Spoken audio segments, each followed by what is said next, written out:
හොඳයි දුවල පුතාලා. දැන් මම හදන්නේ ඔබට පෙන්වන්න මැජික් එකක්. කාඩ් එකකුයි ලේන්සුවකුයි. මම දැන් 1 2 3 කියනකොට මේ රෙදි කෑල්ල මම අතුරුදහන් කරනවා. ඔන්න බලන්න මැජික් මාවල රෙදි කෑල්ලක් අතුරුදහන් කරන හැටි. මෙහෙමයි කරන්නේ. අත පෙන්වුවා. දැම්මා රෙදි කෑල්ල ඇතුළට. මෙහෙම දැම්මා. දැම්මා. මෙහෙම දාන්න ඕනේ. මෙහෙම දාන්න ඕනේ. දාලා ඉවරලා ගත්ත කාඩ් එක මෙහෙම කරලා හුලඟක් ගැහුවා. ගහලා පිම්බා. පිමිනකොට රෙදි කෑල්ල අතුරුදහන් වෙලා. දැන් මම මොකද කරන්නේ? මෙහෙම කරලා කාඩ් එක පෙන්නුවා. පෙන්නලා හැදුවා සිලින්ඩර් එකක්. හදලා 1 2 3 කියනකොට මෙන්න બોලේ රෙදි කෑල්ල එනවා.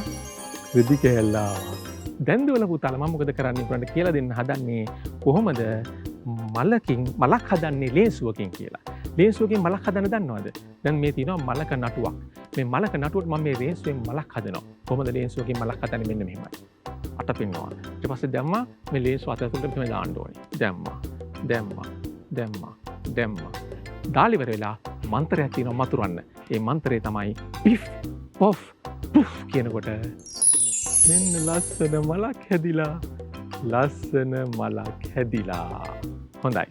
මීළඟ මැජික් එකට මල් ළඟ තියෙනවා මේ වගේ තව මලක්. දැන් දුවල පුතාලා දන්නවද මේ මලක් ලොකු කරන මන්ත්‍රයක් තියෙනවා. ඒ මන්ත්‍රේ මතුරුවම මේ මල ලොකු මලක් වෙනවා. ඔන්න දැන් මන්ත්‍රේ මතුරන්න යන්නේ. මන්ත්‍රේ මතුරුවම මේ මල ලොකු මලක් වෙනවා. ඔන්න මතුරනවා. මන්ත්‍රේ තමයි පිෆ් පොෆ් පුෆ් කියනකොට අන්න මල ලොකු මලක් වුණා. දැන් මම හදන්නේ මේ මල තව ලොකු මලක් කරන්න. ඒ මල තව ලොකු මලක් කරන්න මම පාවිච්චි කරනවා මෙන්න මේ වගේ සිලින්ඩර් එකක්.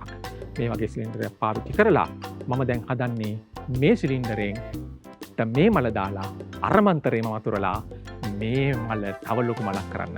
මෙන්න මම දැම්ම සිලින්ඩරේට මල දාලා දැන් මන්තරේ වතුරනවා.